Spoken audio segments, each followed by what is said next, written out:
Olá, tudo bem com vocês? Hoje, dia 297 da nossa leitura da palavra, nós vamos ler o capítulo 9 e o capítulo 10 até o versículo 21 do livro de João. Vamos à leitura? Capítulo 9. A cura de um cego de nascença. Enquanto Jesus caminhava, viu um homem cego de nascença, e os seus discípulos perguntaram: Mestre, quem pecou para que este homem nascesse cego? Ele ou os pais dele? Jesus respondeu: Nem ele pecou, nem os pais dele, mas isso aconteceu para que nele se manifestassem as obras de Deus. É necessário que façamos as obras daquele que me enviou enquanto é dia. A noite vem, quando ninguém pode trabalhar. Enquanto estou no mundo, sou a luz do mundo. Depois de dizer isso, Jesus cuspiu na terra, fez lama com a saliva e com a lama untou os olhos do cego. Então disse ao cego: Vá lavar-se no tanque de Siloé. Siloé quer dizer enviado. O cego foi, lavou-se e voltou vendo. Então os vizinhos e os que antes o conheciam de vista como mendigo perguntavam: Não é este o que ficava sentado pedindo esmolas? Uns diziam: É ele. Outros: Não, mas se parece com ele. O homem dizia: Sou eu. Então lhe perguntaram: Como foram abertos os seus olhos? Ele respondeu: O homem chamado Jesus fez lama, passou nos meus olhos e disse: Vá ao tanque de Siloé e lave-se. Então fui, lavei-me e estou vendo. Eles perguntaram: Onde está ele? Respondeu: Não sei. Os fariseus interrogam o cego. Levaram aos fariseus aquele que antes era cego, e era sábado, o dia em que Jesus fez a lama e lhe abriu os olhos. Então os fariseus lhe perguntaram outra vez como podia ver. Ele respondeu: Ele pôs lama sobre os meus olhos, lavei-me e estou vendo. Por isso alguns dos fariseus diziam: Esse homem não é de Deus, porque não guarda o sábado. Mas outros diziam: Como pode um homem pecador fazer sinais como estes? E houve divisão entre eles. De novo perguntaram ao cego: O que você diz a respeito dele, uma vez que lhe abriu os olhos? Ele respondeu: É um profeta. Os judeus não acreditaram que ele tinha sido cego e que agora podia ver, enquanto não chamaram os pais dele e lhes perguntaram: É este o filho de vocês, que vocês dizem que nasceu cego? Como é que agora ele está vendo?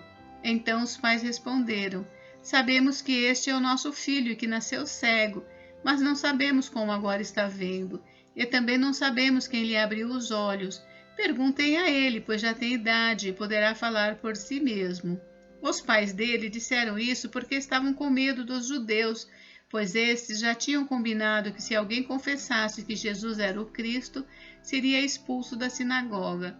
Foi por isso que os pais deles disseram: Ele já tem idade e poderá falar por si mesmo. Então chamaram pela segunda vez o homem que tinha sido cego e lhe disseram: Diga a verdade diante de Deus. Nós sabemos que esse homem é pecador. Ele respondeu: Se é pecador, não sei. Uma coisa sei: eu era cego e agora vejo. Perguntaram-lhe outra vez: O que ele fez a você? Como lhe abriu os olhos? Ele respondeu: Já lhes disse, mas vocês não ouviram.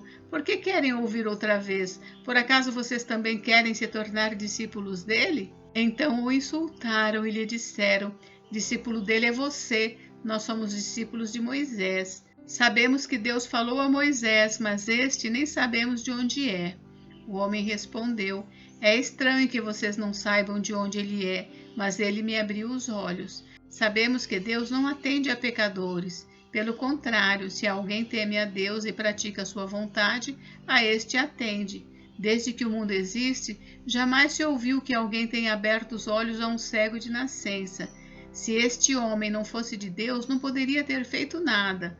Mas eles disseram: Você nasceu cheio de pecado e quer nos ensinar? E o expulsaram. A cegueira espiritual. Jesus ouviu que eles tinham expulsado o homem. Ao encontrá-lo, perguntou: Você crê no Filho do Homem? Ele respondeu: Quem é, Senhor, para que eu creia nele? E Jesus lhe disse: Você já o tem visto, e é aquele que está falando com você. Então ele afirmou: Eu creio, Senhor, e o adorou. Jesus continuou: Eu vim a este mundo para juízo, a fim de que os que não veem vejam e os que veem se tornem cegos. Alguns dos fariseus que estavam perto dele perguntaram-lhe: por acaso também nós somos cegos? Jesus respondeu: se vocês fossem cegos, não teriam pecado algum, mas porque agora dizem nós vemos, o pecado de vocês permanece. Capítulo 10. O pastor de ovelhas. Em verdade lhes digo, quem não entra no curral de ovelhas pela porta, mas sobe por outro lugar, esse é ladrão e salteador. Aquele, porém, que entra pela porta, esse é o pastor das ovelhas. Para este o porteiro abre, as ovelhas ouvem a sua voz, ele chama as suas próprias ovelhas pelo nome e as conduz para fora. Depois de levar para fora todas as que lhe pertencem, vai na frente delas e elas o seguem, porque reconhecem a voz dele. Mas de modo nenhum seguirão o estranho, pelo contrário, fugirão dele, porque não conhecem a voz dos estranhos. Jesus fez esta comparação, mas eles não compreenderam o sentido daquilo que ele falava. Jesus, a porta. Então Jesus disse mais uma vez: em verdade lhes digo que eu sou a porta das ovelhas. Todos os que vieram antes de mim são ladrões e salteadores, mas as ovelhas não lhes deram ouvidos. Eu sou a porta. Se alguém entrar por mim, será salvo. Entrará, sairá e achará pastagem. O ladrão vem somente para roubar, matar e destruir. Eu vim para que tenham vida e a tenham em abundância. Jesus, o bom pastor. Eu sou o bom pastor. O bom pastor dá a vida pelas ovelhas.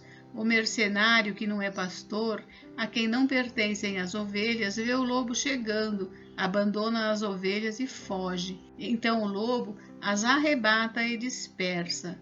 O mercenário foge porque é mercenário e não se importa com as ovelhas. Eu sou o bom pastor. Conheço as minhas ovelhas e elas me conhecem, assim como o Pai me conhece e eu conheço o Pai, e dou a minha vida pelas ovelhas. Ainda tenho outras ovelhas, não deste aprisco. Preciso trazer também estas.